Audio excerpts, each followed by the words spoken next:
Bom dia, meu nome é Dalvo. Vamos dar continuidade à leitura do livro A Caminho da Luz, ditado pelo Espírito Emmanuel, psicografado por Chico Xavier. Hoje nós vamos falar do capítulo 24, O Espiritismo e as Grandes Transições. A extinção do cativeiro. O século XIX caracteriza-se por suas numerosas conquistas. A par dos grandes fenômenos de evolução científica e industrial que o abalaram, observam-se igualmente acontecimentos políticos de suma importância, renovando as concepções sociais de todos os povos da raça branca.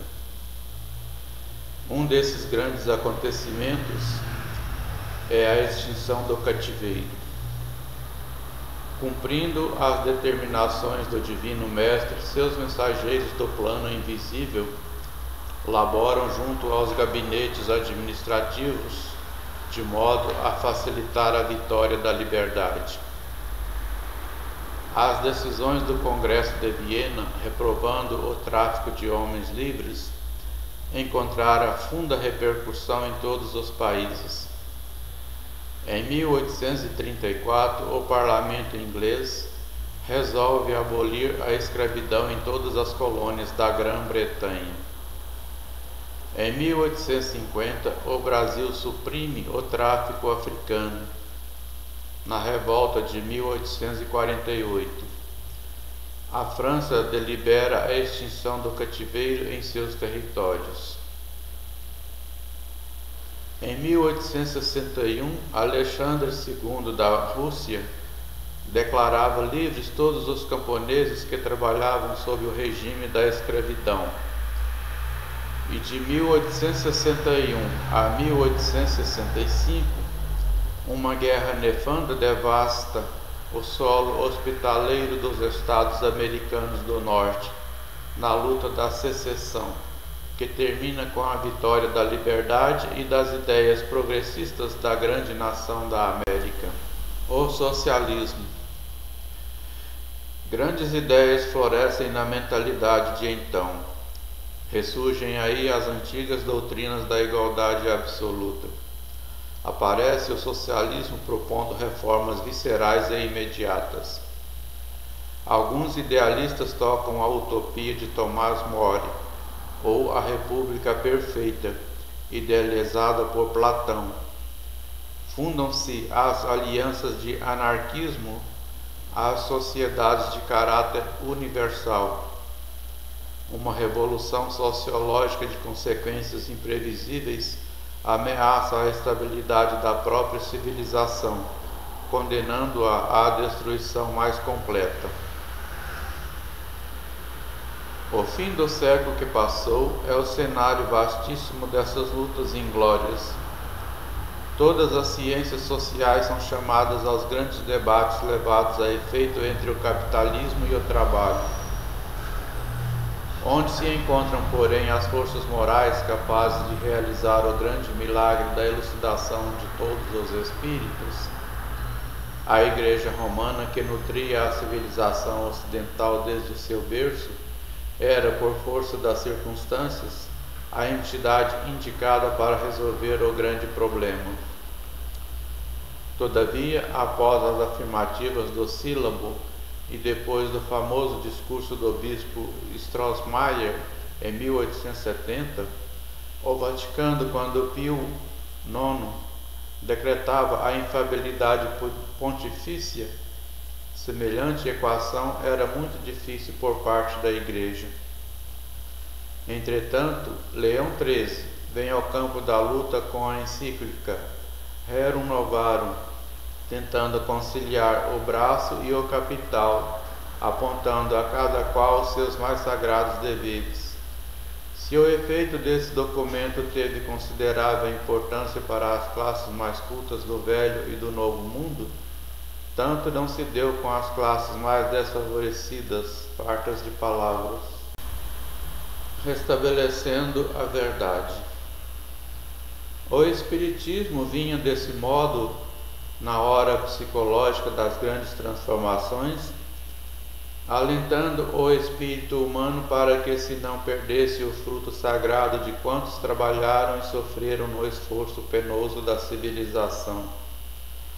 Com as provas da sobrevivência vinha reabilitar o cristianismo que a Igreja deturpara, semeando de novo os eternos ensinamentos do Cristo no coração dos homens. Com as verdades de reencarnação, veio explicar o absurdo das teorias igualitárias absolutas, cooperando na restauração do verdadeiro caminho do progresso humano. Enquadrando o socialismo nos postulados cristãos, não se ilude com as reformas exteriores para concluir que a única renovação apreciável é a do homem íntimo, célula viva do organismo social de todos os tempos, pugnando pela intensificação dos movimentos educativos da criatura à luz eterna do Evangelho do Cristo, ensinando a lei das compensações no caminho da redenção e das provas do indivíduo e da coletividade, estabelece o regime da responsabilidade, em que cada espírito deve enriquecer a catalogação dos seus próprios valores. Não se engana com as utopias da igualdade absoluta, em vista dos conhecimentos da lei do esforço e do trabalho individual, e não se transforma em instrumento de opressão dos magnatas da economia e do poder, por consciente dos imperativos da solidariedade humana. Despreocupado de todas as revoluções, porque somente a evolução é seu campo de atividade e de experiência, distante de todas as guerras de compreensão, dos laços fraternos que reúnem a comunidade universal. Ensina a fraternidade legítima dos homens e das pátrias, das famílias e dos grupos, alargando as concepções da justiça econômica e corrigindo o espírito exaltado das ideologias extremistas. Nestes tempos dolorosos em que as mais penosas transições se anunciam ao espírito do homem, só o Espiritismo pode apresentar o valor moral onde se encontra o apoio necessário à edificação do porvir. Enquanto as utopias da reforma exterior se entregam à tutela de ditadores impiedosos, como os da Rússia e da Alemanha, em suas sinistras aventuras revolucionárias, prossegue ele, o Espiritismo, a sua obra educativa junto das classes intelectuais e das massas anônimas e sofredoras, preparando o mundo de amanhã com as luzes imorredoras da lição do Cristo. Defecção da Igreja Católica. Desde 1870, ano que assinalou para o homem a decadência da Igreja, em virtude da sua defecção espiritual no cumprimento dos grandes deveres que lhe foram confiados pelo Senhor, nos tempos apostólicos, um período de transições profundas marca todas as atividades humanas. Em vão, o mundo esperou as realizações cristãs, iniciadas no Império de Constantino. Aliado do Estado e vivendo à mesa dos seus interesses econômicos, a Igreja não cuidou de outra coisa que não fosse o seu reino perecível. Esquecida de Deus, nunca procurou equiparar a evolução do homem físico à do homem espiritual, prendendo-se a interesses rasteiros e mesquinhos da política temporal. É por isso que agora lhe pairam sobre a fronte os mais sinistros vaticínios, lutas renovadoras. O século XX surgiu no horizonte do globo, qual arena ampla de lutas renovadoras. As teorias sociais continuam seu caminho, tocando muitas vezes a curva tenebrosa do extremismo, mas as revelações do além-túmulo descem às almas como orvalho imaterial, preludiando a paz e a luz de uma nova era.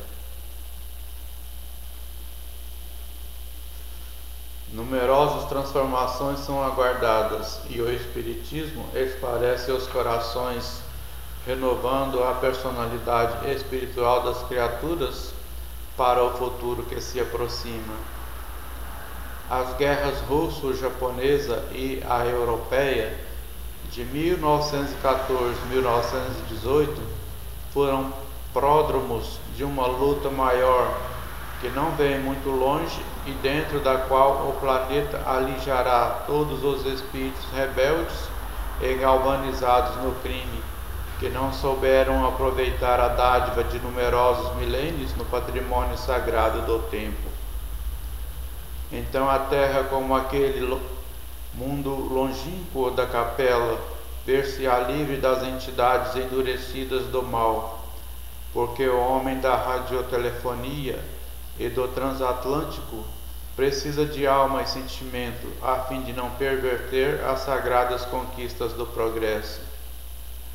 Ficarão no mundo os que puderem compreender a lição do amor e da fraternidade sob a égide de Jesus, cuja misericórdia é o verbo da vida e luz desde o princípio.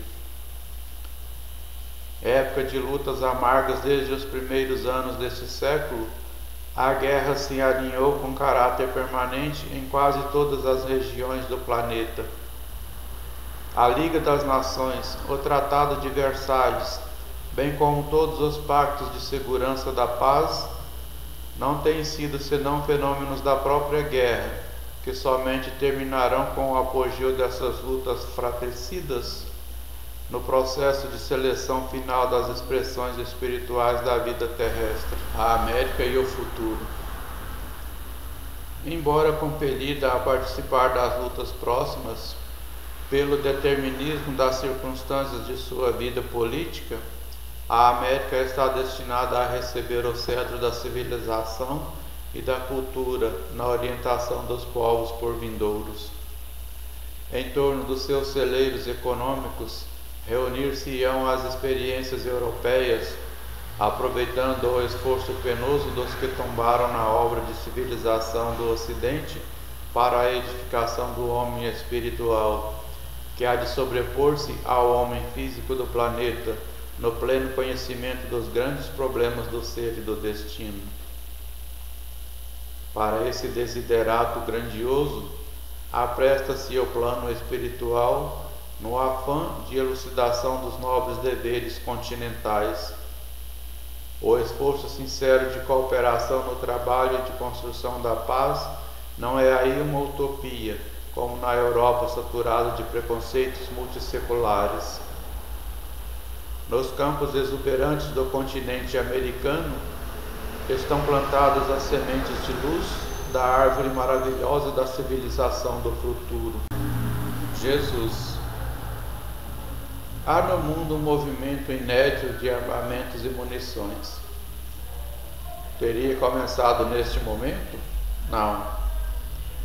A corrida armamentista do século XX começou antes da luta de Porto Arthur, em 1904. As indústrias bélicas atingem culminâncias imprevistas. Os campos estão despovoados.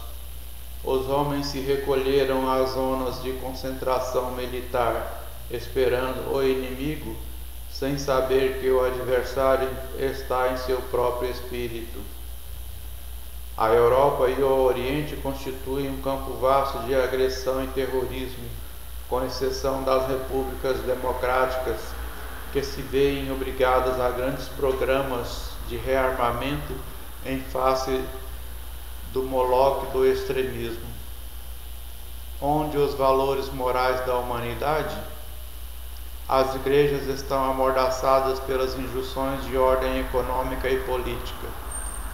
Somente o Espiritismo, prescindindo de todas as garantias terrenas, executa o esforço tremendo de manter acesa a luz da crença, nesse barco frágil do homem, ignorante do seu glorioso destino, barco que ameaça voltar às correntes da força e da violência, longe das plagas iluminadas da razão, da cultura e do direito. Convenhamos em que o esforço do Espiritismo é quase superior às suas próprias forças, mas o mundo não está à disposição dos ditadores terrestres. Jesus é o seu único diretor no plano das realidades imortais, e agora que o mundo se entrega a todas as expectativas angustiosas, os espaços mais próximos da Terra se movimentam a favor do restabelecimento da verdade e da paz, a caminho de uma nova era. Espíritos abnegados e esclarecidos falam-nos de uma nova reunião da comunidade das potências angélicas no sistema solar, da qual é Jesus, um dos membros divinos. Reunir-se-á de novo a sociedade celeste pela terceira vez na atmosfera terrestre, desde que o Cristo recebeu a sagrada missão de abraçar e redimir a nossa humanidade, decidindo novamente sobre os destinos do nosso mundo. Que resultará desse conclave dos anjos infinito? Deus o sabe. Nas grandes transições do século que passa, aguardemos o seu amor e a sua misericórdia. Para complementar esta última parte aqui do estudo, onde ele enfatiza o movimento de armamentos e munições do século XX, vamos esclarecer que esta obra foi escrita em 1938, portanto, um ano antes da deflagração da Segunda Guerra Mundial.